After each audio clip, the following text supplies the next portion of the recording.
The warning was clear. The clock ran out and the world watched. 3 days.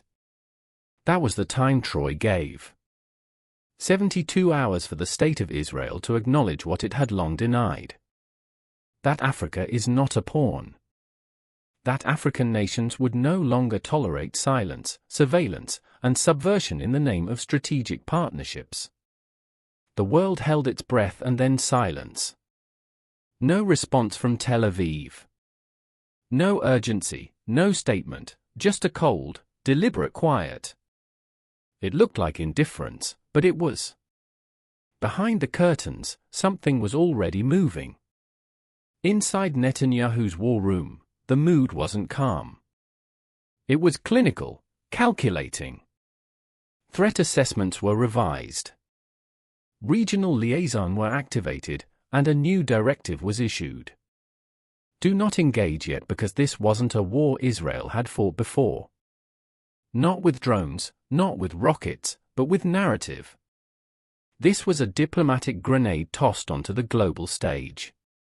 And Netanyahu's team wanted to see where the shrapnel would fall. Traoré had made the first move, but now it was Tel Aviv's turn. And they were not going to make the mistake of underestimating him twice because they understood something many didn't. This wasn't just one African president speaking. This was the echo of centuries. The voice of a continent rediscovering its posture. So Israel didn't strike back immediately. They listened. They watched. And they plotted. 48 hours after Traoré's broadcast, major Western media outlets began publishing independent analysis, all with a familiar tone. Burkina Faso's fiery rhetoric threatens regional stability, rising authoritarianism, cloaked in anti-imperialist language. Is Traoré's alliance a front for hostile actors?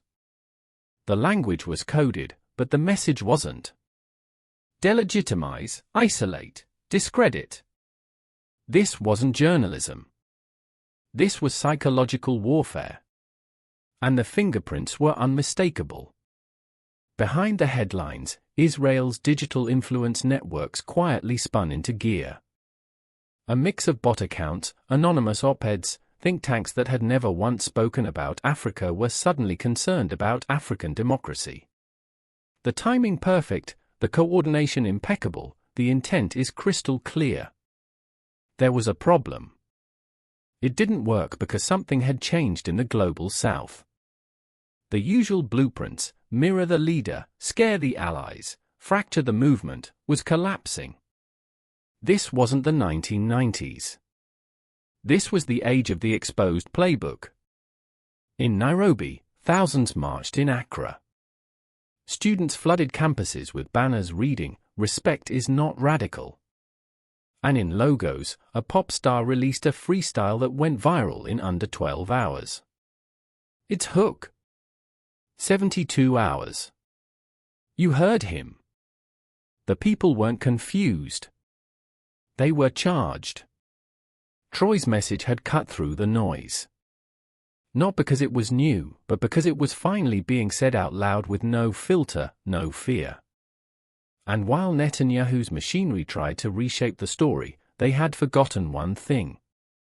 The continent was no longer watching passively. It was participating.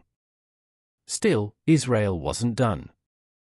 If media pressure wouldn't bend Traoré, then economic leverage might. Diplomatic sources confirmed that Netanyahu's government began quietly contacting key African governments. Offers were made, deals were dangled. Some received reminders about stalled military aid packages.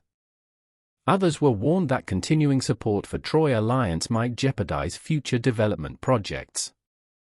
One West African nation received a direct message, "Distance yourselves or face consequences."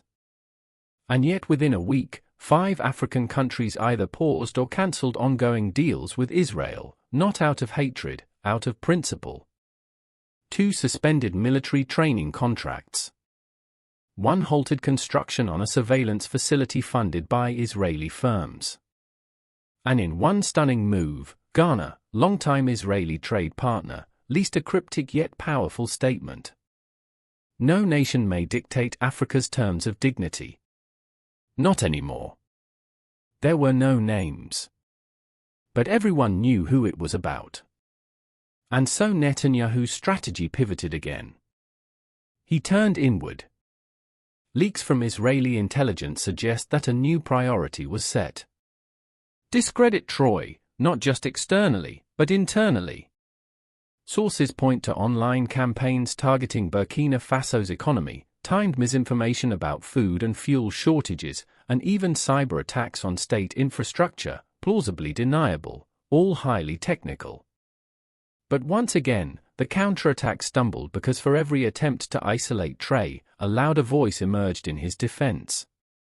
South Africa's parliament passed a resolution praising Burkina Faso's clarity and courage. Chad's youth movement called for a review of all Israeli investments, and the Congolese diaspora organized an online petition that reached 1 million signatures in 48 hours. The story wasn't going away. If anything, Netanyahu's actions had poured gasoline on a growing fire. Traoré, for his part, remained silent publicly. No new speeches, no press junkets, no provocations, just the quiet confidence of someone who knows the world. It's watching not because he shouted, but because he stood. And that more than any official policy, it's terrified Israel. Because Netanyahu understands momentum, he's used it. Before he's manufactured it, weaponized it. But now he was on the receiving end. And the question he couldn't answer was the one haunting every Western foreign ministry. How do you stop a movement that no longer needs permission? Because that's what this is now. Not a political gambit, not a regional spat shift. A fundamental shift in how power is spoken to. For decades, African voices were filtered through gatekeepers, translated, softened, erased. But not this time. This time the voice was raw, uncut, direct, and it made the world uncomfortable. But discomfort is how empires fall. Israel had responded. That much was clear. But its response, its full-spectrum counteroffensive, revealed something deeper. That for all its power, for all its alliances, it didn't have the one thing Traoré had secured. Legitimacy in the eyes of the emerging world. Because legitimacy can't be bought. It can't be spun. It's earned. And once earned, it spreads. That's what Netanyahu fears most. Not Traoré's army. Not his speeches. Not even his sanctions. But the idea that respect is now the baseline. Not the reward. The idea that Africa's silence was never consent. That its patience was never surrender. That its new leaders don't come to negotiate their humanity. They come to declare it. So where does it go from here? Israel will keep pressing that certain more covert actions or backs hell deals, more attempts to find the crack in the alliance. But here's the problem. They're not fighting a country anymore. They're fighting a mindset. And mindsets don't sign treaties. They don't bow to leverage.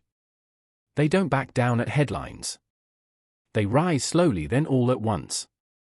And when they do, even the mightiest towers begin to shake. So the question isn't whether Netanyahu responded. It's whether his playbook still works in this new world. And if it doesn't, then this isn't just a diplomatic incident.